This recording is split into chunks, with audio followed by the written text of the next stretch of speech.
رمضان کا اصل میں جو پروگرام ہے، میں پہلے ذرا تمہیداً عرض کر دوں، یہ ہم صرف واقف ہیں روزہ دن کا اور رات کو 1 گھنٹے کی تراویح.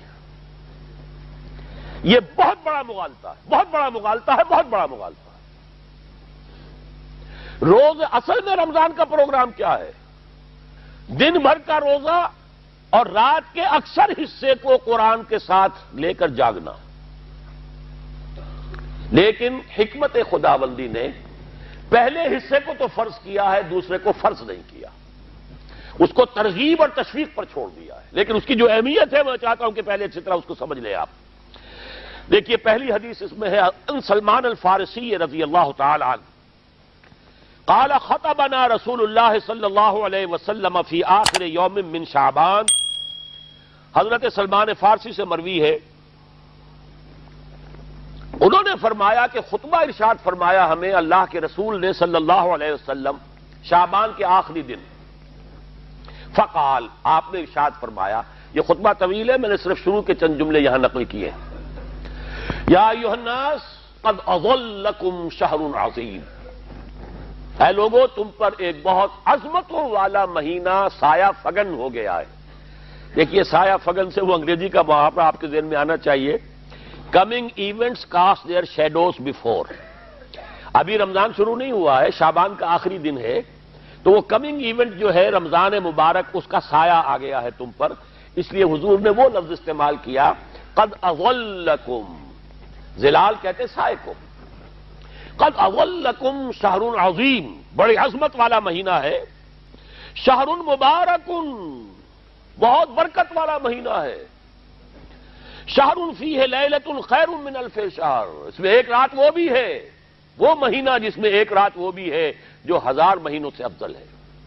انا انزلناہ فی لیلۃ القدر وما ادراک ما لیلۃ القدر لیلۃ القدر خیر من الف شہر. اب جو اگلے 2 جملے ہیں وہ نوٹ کیجئے.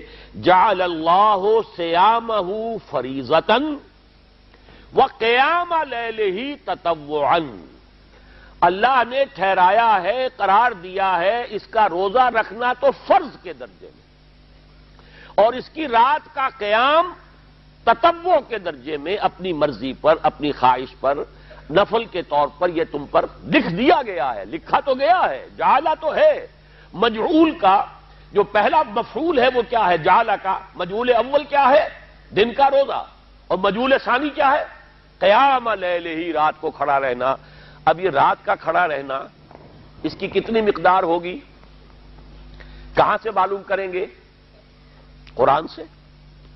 جب یہ لفظ آیا ہے سورہ مزمل میں، یا ایھا المزمل قم اللیل الا قلیلا نصفہ او انقص منہ قلیلا او زد علیہ ورتل القرآن ترتیلا. یہ معنی ہے اے لحاظ کمبل میں لپٹ کر لیٹنے والے، کھڑے رہا کرو رات کو سوائے اس کے تھوڑے سے حصے کے، یعنی آدھی رات یا اس میں تھوڑا سا کم کر لو، جسے پھر کہا مفسرین نے 1/3 رات کم سے کم.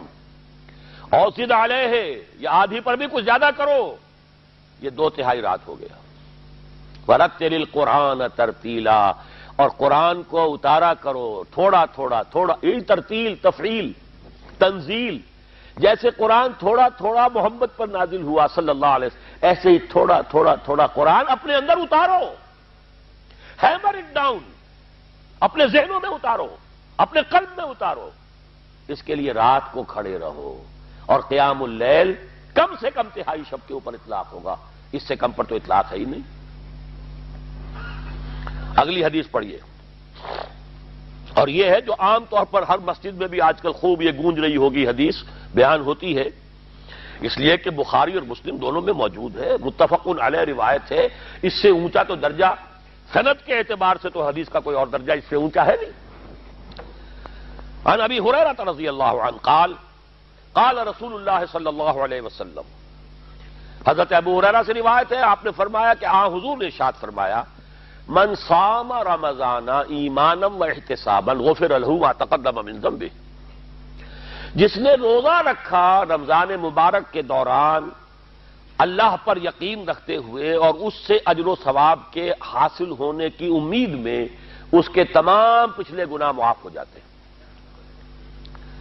ومن قام رمضان ایمانا واحتسابا غفر له ما تقدم من ذنبه، اور جو کھڑا رہا رمضان کے دوران، کھڑا رہا ہے، جیسے ساما، میں نے شروع میں آپ سے عرض کر دیا تھا، یہ مصدر ساما یصوم صومن، قام یقوم قیاما، ومن قام رمضان، جو کھڑا رہا رمضان کے دوران، پورے رمضان کے دوران کھڑا رہا، ایمان و احتسابا کی شرط پھر وہی ہے، غفر له ما تقدم من ذنبه، وہی اجر اس کا بھی ہے، ومن قام لیلۃ القدر ایمانا واحتسابا غفر له ما تقدم من ذنبه، اور جو خاص طور پر لیلۃ القدر میں کھڑا رہا ایمان اور احتساب کے ساتھ، اس کے بھی پچھلے گناہ معاف ہو گئے۔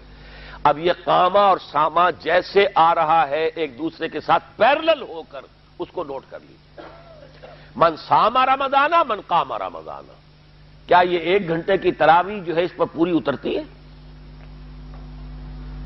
کہ نسبت خاک رابع عالم پاک، کوئی اس میں ریشو پروپورشن جڑتی نہیں۔ اگلی حدیث بھی پڑھ لیجیے، یہ وہی آگے عبداللہ ابن عمرو ابن العاص رضی اللہ تعالی عنہما، جن کے بارے میں نے عرض کیا تھا، بہت ہی زاہد منش، بڑے عابد، ہر روز روزہ اور پوری رات نماز پڑھتے تھے، وہ راوی ہیں اس کے۔ عن عبداللہ ابن عمرو رضی اللہ عنہما ان رسول اللہ صلی اللہ علیہ وسلم قال الصیام والقرآن یشفعان للعبد، روزہ اور قرآن دونوں بندے کے حق میں شفاعت کریں گے۔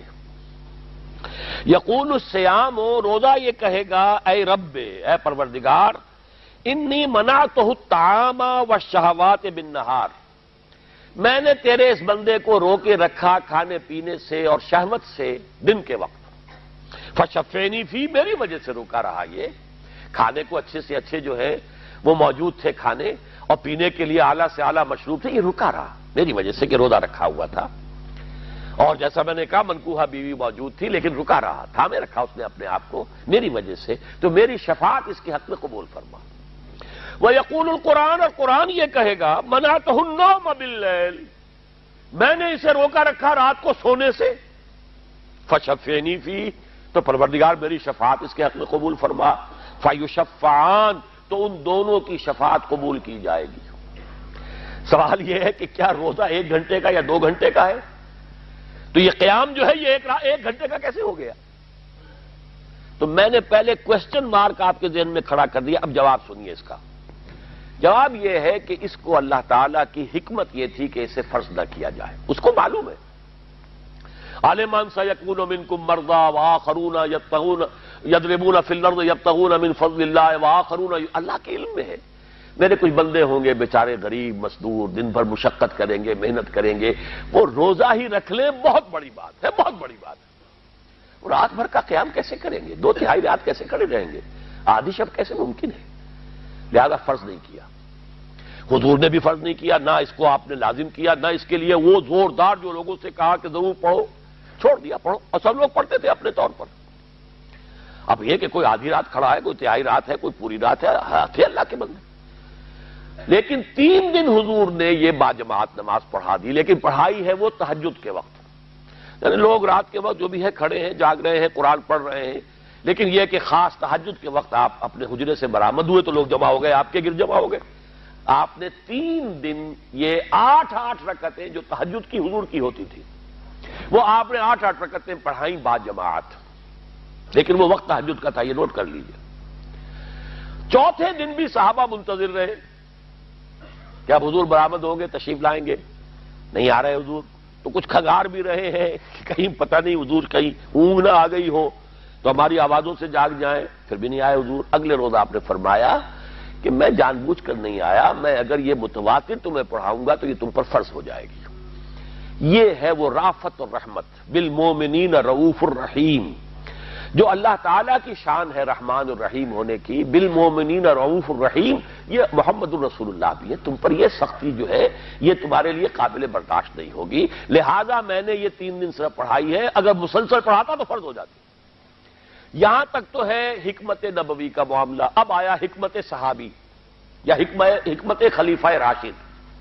یہی معاملہ رہا حضور کی حیات طیبہ کے دوران، یہی حضرت ابوبکر رضی اللہ تعالیٰ عنہ کی خلافت کے دوران، یہی حضرت عمر کا بھی ابتدائی دور۔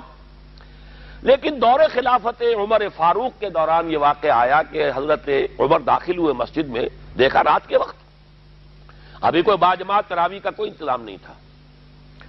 آپ نے دیکھا کچھ لوگ مسجد کے اس کونے میں کھڑے ہیں, ایک حافظ ہے, ساتھ تو حافظ نہیں ہوتے تھے نا, تو کوئی حافظ ادھر, انہوں نے 5 6 7 8 آدمیوں نے کسی حافظ سے گزارش کی, وہ انہیں قرآن سنا رہا ہے, وہ کھڑے سن رہے ہیں. کوئی دوسرے کونے میں ایک جم گھٹا ہے, کوئی تیسری طرف ہے, کہیں ہے, تولیوں کے اندر لوگ جو ہے وہ قیام اللیل کا حق ادا کر رہے ہیں.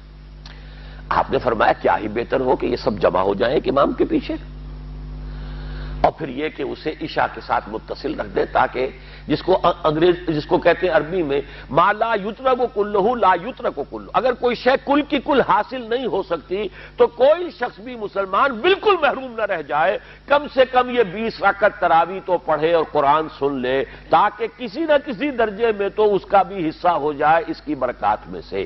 یہ ہے حکمت حضرت عمر فاروق کے فیصلے کی. اور چونکہ حضور نے فرمایا علیکم بسنتی و سنت الخلفاء الراشدین المہدیین, تم پر لازم ہے کہ میری سنت کو اور میرے خلفاء راشدین کی سنت کو مضبوطی سے پکڑو. یہ وجہ ہے کہ فقہاء اربعہ جو ہیں ہمارے, وہ سب کے سب اس کو واجب کے درجے میں رکھتے ہیں, اس لیے کہ یہ فیصلہ حضرت عمر کا ہے. عمر خلیفہ راشد ہیں رضی اللہ تعالی عنہ, لہذا یہ نظام بن گیا تراویح کا. اب میں اس کی نفی نہیں کر رہا, لیکن جو شخص سمجھتا ہے کہ اس سے اصل حکمت اور غرض و غایت پوری ہو گئی, وہ مغالطے میں مبتلا ہے. یہ تو علی الاقل کم سے کم اس درجے میں کہ ہر مسلمان کم سے کم اس درجے تک تو جو ہے وہ کچھ نہ کچھ حظ حاصل کر ہی لے, اور وہ اس سے محروم نہ ہو بالکل ہی. ما لا یدرک کلہ لا یترک کلہ, اس درجے میں حضرت عمر کا فیصلہ ہے, اور اسی کی وجہ سے ہمارے خلفاء, ہمارے جو ائمہ اربعہ انہوں نے قبول کیا ہے. اور یہی اس مسئلے کا حل ہو جائے گا. جو اہل حدیث حضرات اس کے اوپر جو ہے چیلنج بھی شائع کرتے ہیں, کوئی ثابت کر دے حضور سے 20 رکعتیں تو ہم اتنے لاکھ, ہم بھی کہتے ہیں کہ حضور سے ثابت نہیں ہے. کون کہتا, دعویٰ ہی نہیں. یہ تو حضرت عمر کا فیصلہ ہے. حضرت عمر کا فیصلہ, خلیفہ راشد کا فیصلہ, اس کو امت نے قبول کیا ہے, لہذا وہ نظام ہے, رہے گا. اور یہی جو ہے آپ کو معلوم ہے, حالانکہ یہاں اکثریت جو ہے وہاں پر وہ اہل حدیث حضرات کی ہے سعودی عرب میں, حرمین میں وہی 20 رکعت تراویح ہوتی ہے. اس لیے کہ وہ ان کا جو آفیشل مسلک ہے وہ مسلک حنبلی ہے, حنفی نہیں ہے. تو حنبلی مسلک میں بھی یہی ہے, شافعی میں بھی یہی ہے, مالکی میں تو 36 تک کی روایتیں موجود ہیں, 36 رکعت.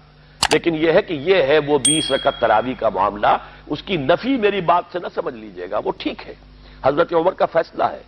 پھر یہ کہ یہ آسان ترین ہے کہ عشاء کے ساتھ ہی متصل پڑھ لی, اور آج تو ہماری نیند کا کوئی حصہ اس میں جاتا ہی نہیں. کون سوتا ہے, اس سے پہلے سوال ہی پیدا نہیں ہوتا. لیکن یہ جو کہہ رہے ہیں کہ قرآن کہے گا میں نے اسے نیند سے روکے رکھا, اس کا حق کہاں ادا ہوا؟